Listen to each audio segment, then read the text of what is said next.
Aduh, gimana ya Pak? Si Ade dari 2 hari yang lalu pup terus, pupnya cair. Ibu jangan cemas ya. Hari ini kita coba bawa adik ke dokter biar tahu masalahnya atau bisa aja ada makanan yang emang gak cocok sama si adik. Iya nih Pak, si Ade juga muntah-muntah terus dari kemarin. Yaudah kita bawa ke dokter aja ibu. Ayo.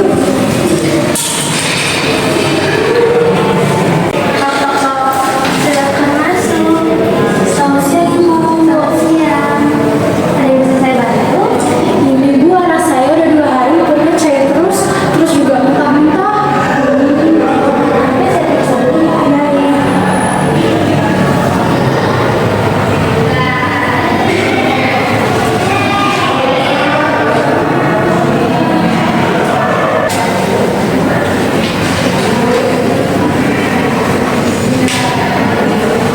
Baik Ibu, setelah saya periksa, ternyata si kecil terkena infeksi saluran usus. Namun, Ibu tidak perlu khawatir, nanti akan ada relaksasi. Kalau boleh tahu jadwalnya apa ya Bu? Jadwalnya nanti Ibu bisa konsultasi Ahli gizi, emang itu perlu ya? perlu Bapak, karena itu juga si bayi ini juga terkena masalah gizi akibatnya diare yang cair terus menerus. Kalau gitu, kita bisa dijadwalin ke ahli gizi kapan ya Bu? Nanti saya akan hubungi Ibu mulai sehari. Oke, baik, makasih ya Su. Ya, sama-sama. Permisi Ibu, Bapak. Iya. Setelah saya hubungi ahli gizinya, ternyata ahli gizinya sedang berada di luar kota. Namun, jika ingin konsultasi hari ini, bisa melalui Zoom ya. Oke, hari ini aja ya Pak. Boleh. Boleh dijadwalkan hari ini ya Dok, soalnya saya udah gak kuat nih kayaknya muntah-muntah terus. Iya baik Ibu. Boleh silakan masuk ke ruang Zoom. Terima kasih ya Su.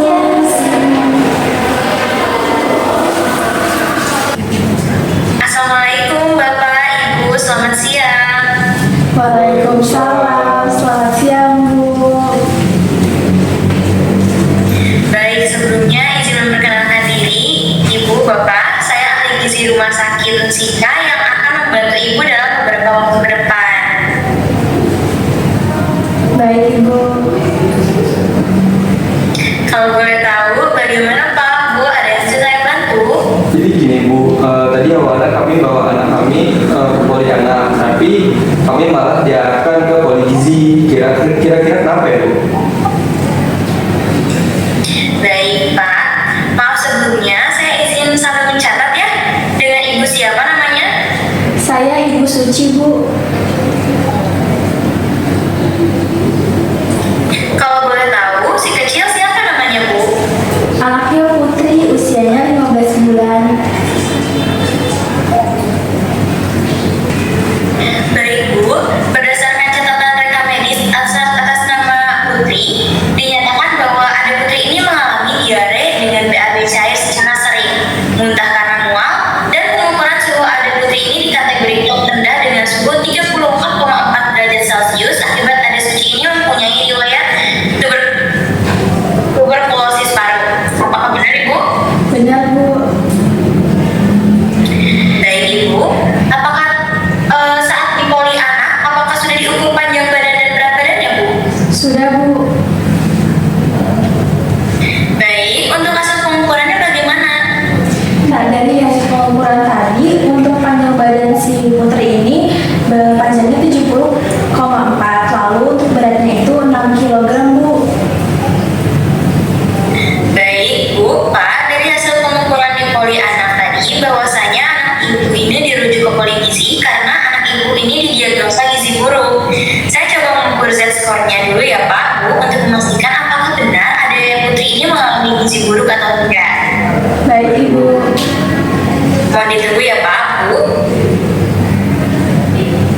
Bapak tenang dulu ya. Saya akan membantu Bapak dan Ibu terkait hal tersebut.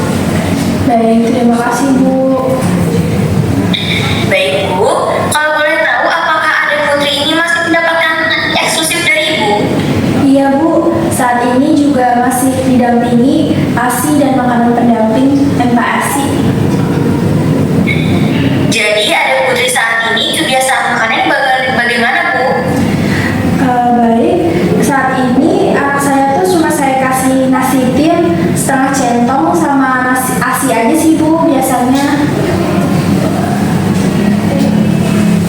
Di sini saya menggunakan media infografis untuk menjelaskan materi untuk diet pemberian makanan yang nantinya dapat Ibu terapkan kepada adik putri ya Bu. Dan mohon disimak baik-baik ya Bu, Pak. Baik Bu.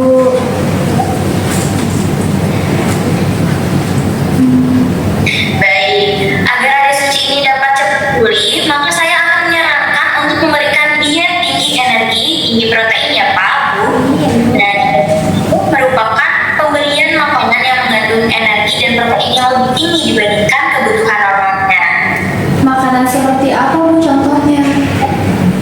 Nah, makanan itu seperti nasi, roti, daging ayam, daging sapi, ikan laut, kacang-kacangan, semua jenis sayuran dan buah, minyak, madu, dan bumbu yang tidak tajam, serta disesuaikan dengan MPASI yang dibuatnya. Tapi Bu, saya nggak punya uang buat beli daging.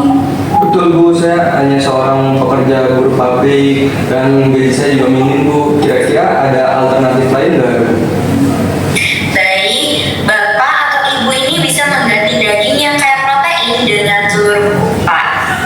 Lalu untuk ukurannya itu berapa ya Bu agar anak saya dapat memenuhi kebutuhannya?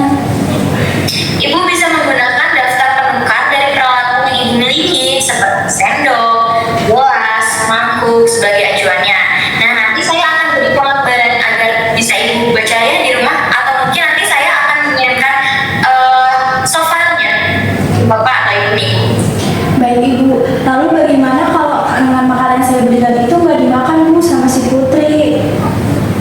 Ibu dapat memberikan secara bertahap ya Bu dari MPASI cair, namun tetap diberikan ASI. Kalau diberikan SKM gimana ya Bu? Apakah boleh untuk campuran makanan untuk anak saya? Kan SKM banyak digunakan sama tetangga saya juga Bu. Sebaiknya jangan ya Bu. SKM itu mengandung gula yang tinggi kalau diberikan secara berkala. Kemudian Ibu bisa obesitas dan memperburuk keadaan anak Ibu.